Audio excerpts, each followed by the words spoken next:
Murder Mystery is a story about a murder in a fall-themed town where something is not quite right. As such, it's the closest thing RuneScape has to a Twin Peaks reference.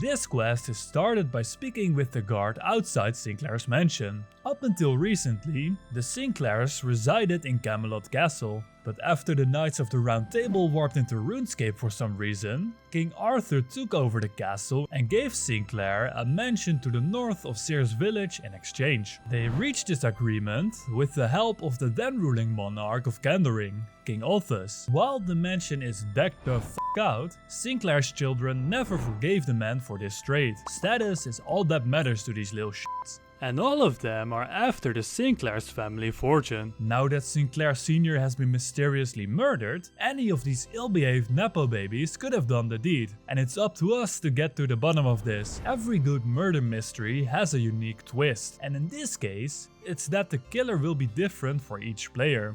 We can learn a lot from the gossip just down the road about these guys. Anna is a femme fatale, Bob has the most British addiction of all in tea, Carol is stupid and has been swindled out of a lot of money, David has anger issues, Elizabeth suffers from kleptomania, and Frank has problems with gambling. It's not easy to deduce who the killer is, as all of them have motive and means, though I would always suspect Frank first. But we can't accomplish anything on gut feeling alone, so when Medio makes his way into the house, he goes to the scene of the crime. It appears that Papa Sinclair has been brutally stabbed, but Medio wouldn't be a good detective if he took everything at face value. The dagger used for the murder is too brittle to stab anything. And Medio deduced that Sinclair did in fact not die from the Birmingham treatment. The dagger served as a decoy and was put there by the killer. What then would have caused his demise? It was at this moment Medio took notice of a smell that reminded him of the average RuneScape player. Y'all, it stank. The putrid smell came from a container near the crime scene.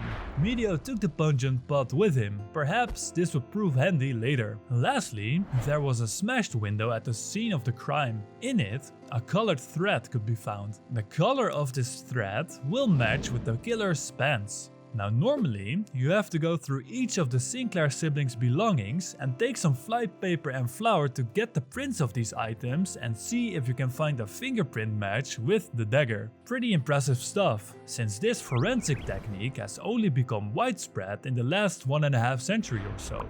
Since we already have the colored thread, we can limit our search result to people with blue pants. When looking at the fingerprints, there was an exact match with Elizabeth's silver needle and the criminal's dagger. This served Medio well, as these two were beefing like crazy.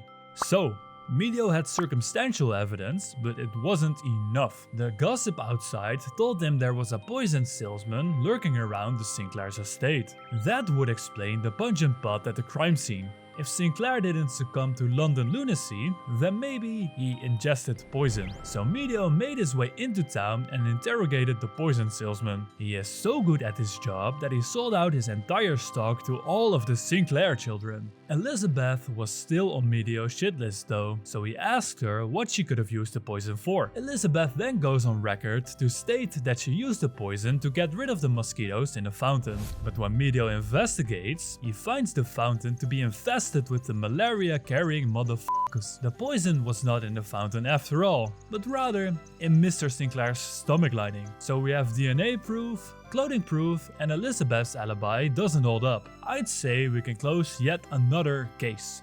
Two noteworthy things before we wrap up. The guard states that murder is a rare occurrence in Gielinor, but from personal experience, Medio had another opinion on the matter. Also, Elizabeth will be placed under house arrest until she has her day in court. This might not be the last we'll see of the Sinclair family.